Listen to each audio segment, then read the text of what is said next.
Hello, in this program we'll be talking about casuistry, which is probably the most difficult to pronounce of all of our ethics approaches. It is, however, one of the more popular these days. It was very popularized initially in the 15th and 17th century. We have seen a resurgence of it with the bioethics movement, which for many of you is also ancient history, in the 1970s. It's a little bit different approach in that it does not have a sort of set framework from which you make decisions. There's no sort of guidelines. There's no sort of preset conceptions of what is good. Those sorts of things that we've talked about in the prior programs. This is a theory that's very much based on the circumstances of each individual case. It kind of builds on how have we done things in the past, what are the facts of this circumstance, and so forth. Interestingly, of course, in one breath, it says that it has no set preconditions, that it has no rules. However, it does have a decision tree, so to speak, of how one goes about making the ethical decision. And the first step of that is to kind of frame the case of kind of setting forth what are the elements of the case and you know, what are the facts from which you're going to make your decision.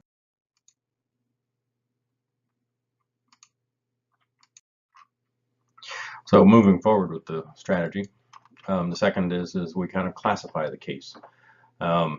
Once you've kind of thoroughly fleshed out all the facts and the context, you look at comparable cases and analogous cases. You look at how we've decided these sorts of things in the past, and build on that.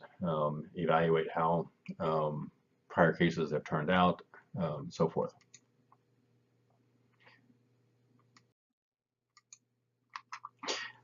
You then also look at the moral judgment of their similarities or differences in those moral judgments that we're making.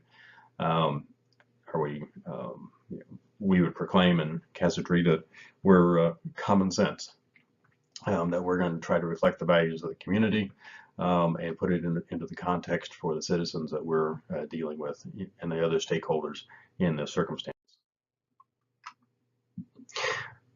The criticism of this approach, as all ethics approaches have criticisms, is that it really doesn't draw a line in the sand as to what is ethical or what is good. It doesn't talk about the common good. It doesn't talk about other sorts of situations. It builds upon its own precedent, and that it assumes that the prior precedent was good, and that you made the right ethical choice the first time, and now moving forward.